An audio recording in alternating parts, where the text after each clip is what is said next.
बिस्मिल्लाहिर्रहमानिर्रहीम। गुज़श्ता कुछ अरसे से आपको हमारे टीवी चैनल्स पर टॉक शोज़ में और हमारे पॉलिटिशियन हज़रात अक्सर ज़िक्र करते मिलेंगे कि पाकिस्तान में इस वक्त रियल स्टेट वाहिद एक ऐसा प्लेटफॉर्म है जो इकनॉमिक एक्टिविटी को जनरेट कर रहा है। सामीन कराम, रियल स्टेट में 1500 किस्म के टैक्सेस आयद हैं। आप कोई प्लॉट ख़रीदते हैं, बेचते हैं, मकान ख़रीदते बेचते हैं, कोई प्लाज़ा ख़रीदते बेचते हैं, इवन आप ज़रई ज़मीन ख़रीदते और बेचते हैं, तो आप उसकी मद में गवर्नमेंट को लाखों रुपया और कई केसेस में करोड़ों रुपया टैक्स देते हैं। ख़रीदार भी टैक्स देता है और फ़रोख्त करने वाला भी टैक्स देता है। स्टैंप ड्यूटी से लेके एक्साइज ड्यूटीज़ तक और बला बला वल्ला आलम न जाने कितने टैक्स हैं। इसके साथ साथ वो 44 इंडस्ट्रीज़ जो रियल स्टेट से बराह रास्त और बिलवास्ता मुंसलिक हैं, वो भी गवर्नमेंट को अरबों रुपया टैक्सेस की मद में देती हैं। अब हम अक्सर देखते हैं कि इन टैक्सेस का गवर्नमेंट इस्तेमाल कहाँ पे करती है। एजुकेशन पे करती है, हेल्थ के सेक्टर में करती है। गवर्नमेंट इन टैक्सेस को हमारे इंफ्रास्ट्रक्चर की डेवलपमेंट की मद में ख़र्च करती है। ठीक है, बहुत अच्छी बात है, सब करते हैं, लेकिन फिर ये टैक्सेस ज़ाया कहाँ पे होते हैं? ये एक ख़तीर रकम जो गवर्नमेंट के अकाउंट में जाती है, ये ज़ाया कहाँ पे होती है? कौन से ऐसे लूप होल्स हैं कहाँ जहाँ से ये पैसा ज़ाया हो रहा है और ये वसाइल जो हमारे इंतहाई कीमती वसाइल हैं, ये ज़ाया हो रहे हैं? मैं आपको एक छोटी सी मिसाल देता हूँ। हमारे कुछ सियासतदान, कुछ पार्टीज़ अपने मंशूर लेके आती हैं जो इंफ्रास्ट्रक्चर डेवलपमेंट पर उनका फोकस ज़्यादा होता है।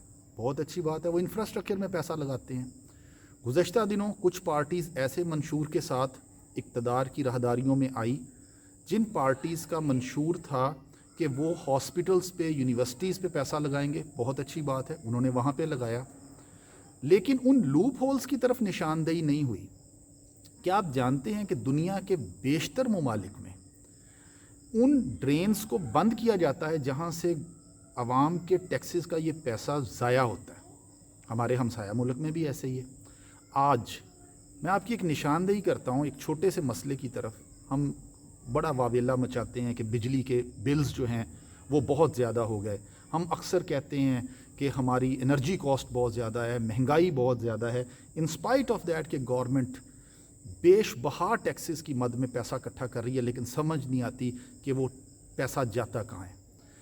उसमें एक तो चीज़ थी जो हम आप सब जानते हैं कि कुछ गवर्नमेंट की सरपरस्ती में चलने वाले ऐसे इदारे हैं जो हमारे इन टैक्सों के पैसों को ज़ाया करते हैं। जो इदारे घाटे में चल रहे हैं, नुकसान में चल रहे हैं। पाकिस्तान स्टील मिल उसकी एक मिसाल है, PIA उसकी एक मिसाल है, पाकिस्तान रेलवे उसकी एक मिसाल है। हम इनकी तरफ तवज्जो नहीं देते। ठीक है, ये बड़े भले बुरे जैसे भी चल रहे हैं, एक लंबे अरसे से इनकी तरफ गवर्नमेंट की तवज्जो भी है। बहरहाल आज नहीं तो कल, कल नहीं तो फिर किसी दिन इसका कोई ना कोई हल निकल आएगा। लेकिन कुछ चीज़ें ऐसी हैं, कुछ जगहें ऐसी हैं जहाँ पे इन टैक्सेस का इस्तेमाल बेदरेग हो रहा है, इस रकम का इस्तेमाल बेदरेग हो रहा है, और वो सफ़ेद हाथी इस इकॉनमी के लिए बने हुए हैं वो सेक्टर, और वहाँ से हमें रेवेन्यू तो क्या जनरेट होना है बल्कि हमारी सुबकी होती है। दुनिया के तकरीबन सभी ममालिक में चंद एक को छोड़ के पाकिस्तान के सफारत खाने मौजूद हैं। सैकड़ों हज़ारों की तादाद में इन सफारत खानों में पाकिस्तानी ब्यूरोक्रेट्स काम कर रहे हैं। CSS करने के बाद जो सबसे टॉप की सिलेक्शन होती है वो ब्यूरोक्रेसी और पुलिस, और इससे भी ऊपर के दर्जे में वो फॉरेन अफेयर्स में होती है। वो आप जो फॉरेन मिशंस जाते हैं, जो एम्बेसडर बनते हैं, वो जाते हैं। कुछ सियासी तैनातियाँ भी होती हैं, लेकिन इनकी ज़हनी पसमानदगी का आलम ये है, एक तो मिनिस्ट्री ऑफ फॉरेन अफेयर्स इनसे कुछ नहीं पूछती कि आप एक मुल्क में तैनात हैं, क्या आपने सारा दिन अपने सफारत खाने की बिल्डिंग में ही बैठना है? आप कोई कमर्शियल एक्टिविटी जनरेट नहीं कर सकते? आप हमारी एक्सपोर्ट को बढ़ाने के लिए क्या कर रहे हैं? आप हमारे यहाँ फॉरेन डायरेक्ट इन्वेस्टमेंट लाने के लिए क्या कर रहे हैं? इन सफ़ीरों से कोई नहीं पूछता। हमारे अगर 100 मुल्कों के सफारत खाने सालाना सिर्फ 1 करोड़ रुपया फॉरेन डायरेक्ट इन्वेस्टमेंट की मद में किसी इंडस्ट्री के लिए, किसी फ्रूट पैकेजिंग के प्लांट के लिए, किसी एनर्जी सेक्टर के लिए ले आएँ तो साल का $1 बिलियन का फॉरेन डायरेक्ट इन्वेस्टमेंट है, और उन ताजरों का, उन बिजनेसमैन लोगों का एतमाद भी बनेगा। लेकिन हम लोग बदकिस्मती से $1 की फॉरेन डायरेक्ट इन्वेस्टमेंट इन नाम नहाद सफारत खानों से नहीं ला सक रहे।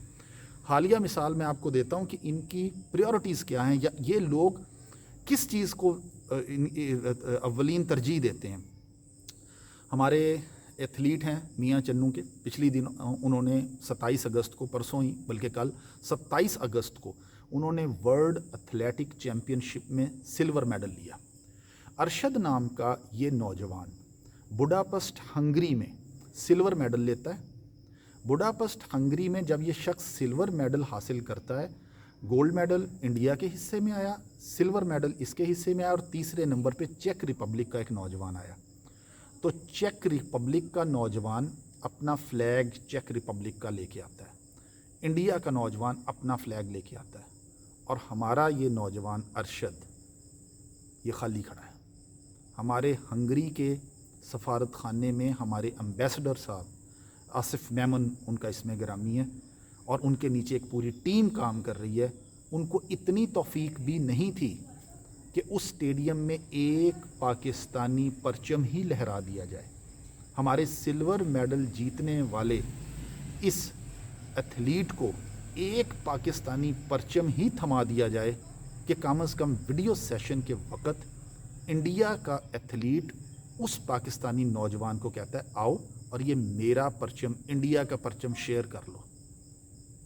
अब मुझे एक बात की समझ नहीं आ रही कि इन सफारत खानों में तैनात ये हमारे आला ओहदेदारान, ये सारा दिन 24 घंटे का दिन है इनके लिए भी, ये करते क्या हैं, इनकी प्रायोरिटीज़ क्या हैं, इनके काम क्या हैं, और इनके किए जाने वाले कामों से हमें फ़ायदा क्या है। ना ये लॉबिंग कर रहे हैं कि हमारा एक पॉजिटिव इमेज वहाँ पे बिल्ड हो, ना खैर हमारी कुछ मुल्क की सूरत हाल भी ऐसी है कि हमारा पॉजिटिव इमेज बाहर कैसे जा सकता है, ना कोई ऐसे सेमिनार्स कर रहे हैं कि किसी मद में कोई इकनॉमिक एक्टिविटी जनरेट हो, कोई हमारे एक्सपोर्टर्स को फ़ायदा हो, कोई इंपोर्टर्स के लिए आसानी हो, यहाँ पे किसी किस्म का कोई ख़ाम माल आए जो लोकल इंडस्ट्री फिनिश्ड गुड्स में तब्दील करके बाहर भेज सके। ये लोग हमारे यहाँ से जाने वाले प्लेयर्स को, एथलीट्स को, खिलाड़ियों को, उनको भी सपोर्ट नहीं कर सकते। ये हमारे उन शायकीन को जो यहाँ से हज़ारों लाखों करोड़ों रुपए खर्च करके वहाँ पे इन मैचेस को, इन इवेंट्स को देखने जाते हैं, ये उनको भी फैसिलिटेट नहीं कर सकते। ये एम्बेसीज़ वो सफ़ेद हाथी हैं जो पाकिस्तान में साल के सैकड़ों अरब रुपए टैक्स पेयर मनी के खा जाते हैं, और इनका पाकिस्तान को, पाकिस्तान की इकॉनमी को उस लगाए जाने वाली रकम का उशरे अशीर भी फ़ायदा नहीं है। खुदारा अरबाब इख्तियार इस तरफ भी तवज्जो दें। अगर इनको अच्छे तरह से इस्तेमाल किया जाए तो ये पाकिस्तान की इकनॉमिक एक्टिविटी में भी कोई किरदार अदा करें, और इस तरह हमारी तजलील का बायस ना बने। कम से कम पहले तो ये मियां चन्नू का नौजवान है, इस अरशद नामी नौजवान के इस इवेंट तक पहुंचने की कहानी बहुत दर्दनाक है। फिर उस इवेंट में उसको जिस तरह से जो सहूलियात मुहैया की गई वो भी बहुत तकलीफ़ दें हैं, और जीतने के बाद जब उस नौजवान के गले में सिल्वर मेडल था उसको एक पाकिस्तानी परचम तक नहीं दिया गया, और न जाने पाकिस्तानी परचम 14 अगस्त को बुडापेस्ट हंगरी की एम्बेसी पे लहराने की तकरीब पर कितना ख़र्चा हुआ होगा। मेरी वज़ीर आज़म साहब से भी दरख्वास्त है कि आप सिर्फ उस एक्सपेंस को मंगवाएं, बुडापेस्ट हंगरी में पाकिस्तान की एम्बेसी से उस एक्सपेंस को मंगवाएं जो 14 अगस्त 2023 में वहाँ पे जो झंडा लहराया गया है उस सेरेमनी पे हुआ। आप हैरान रह जाएंगे कि उससे हज़ारों झंडे उस स्टेडियम में तमाम शायकीन को तकसीम किए जा सकते थे। ये हमारा हाल है मिन हैसुल कौम मजमूई तौर पर। अल्लाह हाफ़िज़।